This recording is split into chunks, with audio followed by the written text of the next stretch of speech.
Have you ever been out on a boat in the middle of a calm lake, felt the soft breeze in your hair, and felt it gently rock your boat? It's difficult to think of anything more relaxing, isn't it? But for my guest tonight on Special People, Jane Walters, being becalmed on any stretch of water in a boat would bring rushing back memories of a terrifying experience she encountered last year in the Pacific Ocean. Jane, am I right in thinking my lake image did not comfort you at all? Hi, Edward. No, it pains me still to think of myself out on the water in any type of situation similar to that which you described. Could you tell our listeners what happened to you? Well, basically, I had crossed the Pacific west to east and was bound for Panama. 1,000 miles west of Panama, my yacht, the Belle Trieste, hit what I can only assume was either a whale or a log floating in the water. It was 4 o'clock in the morning and I couldn't see a thing. So the yacht was holed? Oh, yes. I started taking on water immediately. You just can't believe the utter panic that grips you in a situation like that. I realized I had about 2 to 3 minutes to get off the boat, onto my life raft with as much useful equipment as I could possibly manage, but I made a big mistake. Oh? I threw into the lifeboat a few extra supplies on top of what was always stored there. You know, the lifeboat is there already stocked up as a time saver. I threw in a few extra things, but I forgot the most important thing, which was my GPS device. Now, could you explain what GPS is for our listeners, Jane? Yeah, sure. Now, GPS stands for Global Positioning System. It uses a network of satellites in orbit around the Earth to pinpoint the exact position of everybody who has a GPS set. Down to a couple of meters, it can know where you are.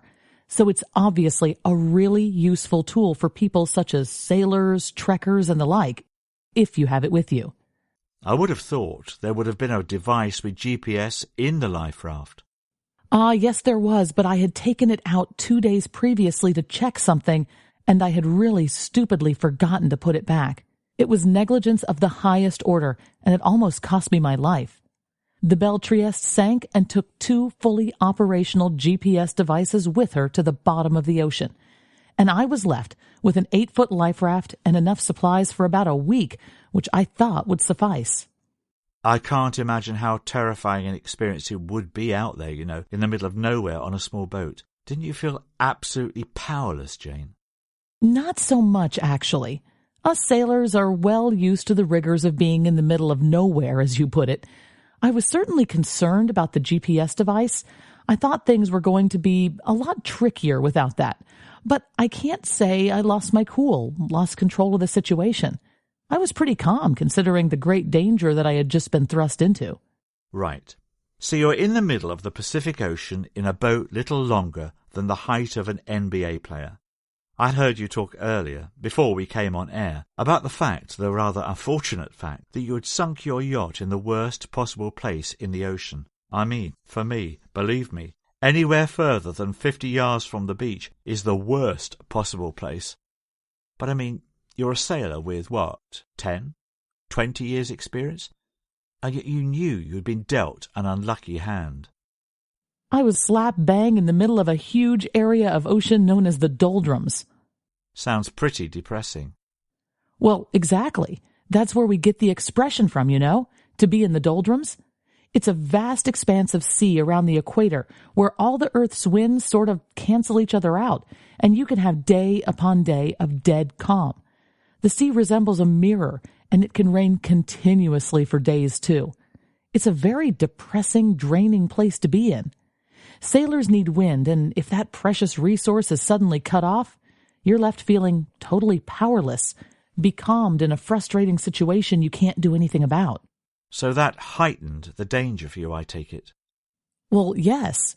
I knew there were some shipping routes, some cargo shipping lanes way to the north of where I was, but we're talking some 120 miles, which I admit doesn't sound too far, but I was on the oceanic equivalent of a mill pond, and I wasn't about to paddle 120 miles in the 7 days for which I had supplies. But of course, I had to.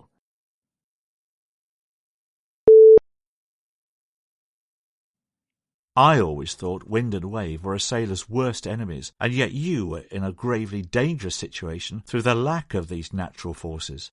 I was going to starve to death or die of thirst. I had 5 days worth of food and 6 days worth of water if I rationed myself pretty severely. But even at that point, I wasn't too concerned, as the doldrums is famous for its rain too, as well as its lengthy calms and lack of wind.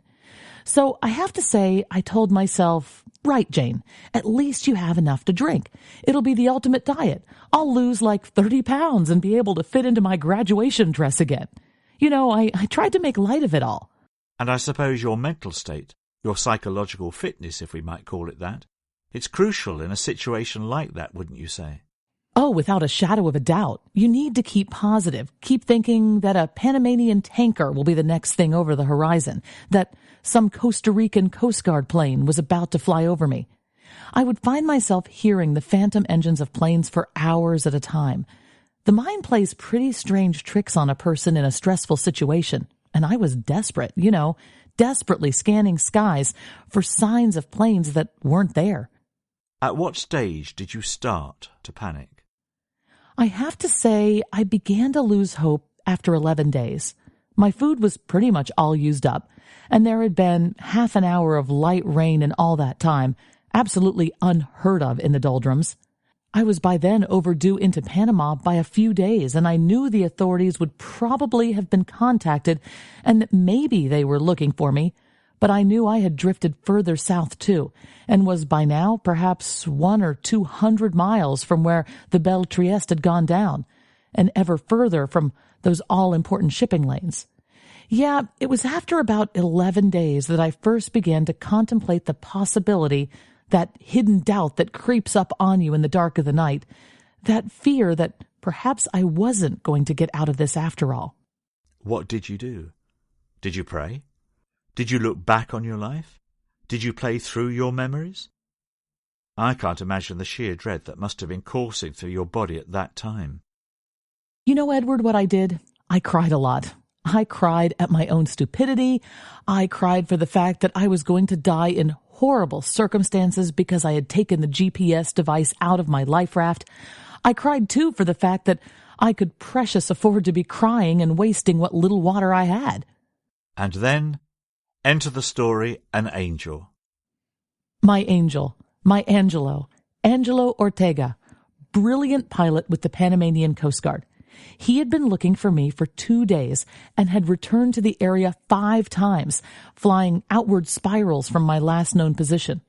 When he spotted me, and I was totally oblivious to the fact there was a plane flying a mere 2,000 feet above me, he had about 4 minutes of flying time left in his fuel tanks and was readying to turn for home.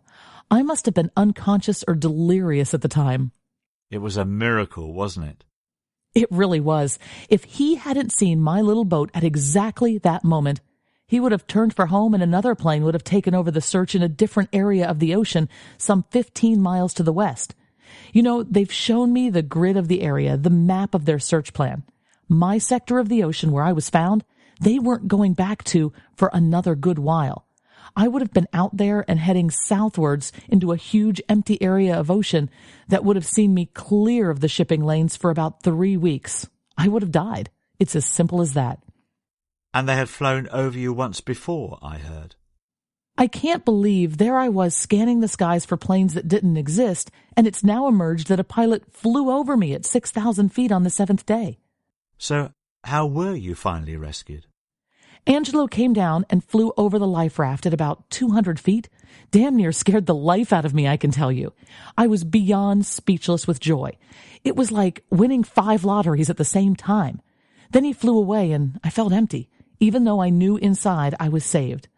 A few hours later, a fishing boat from Costa Rica passed by, and they took me on board. What's next for you, Jane? I'm going back to Panama. Let's just say I've made a new friend who works for the Panama Coast Guard. Oh, really? Well, this is an unexpected turn to the story. Angelo is going to teach me how to fly. He says it's safer than sailing. Jane Waters, thank you for your moving story this evening. We wish you all the very best in whatever the future holds for you. Thanks, Edward. It's been a pleasure.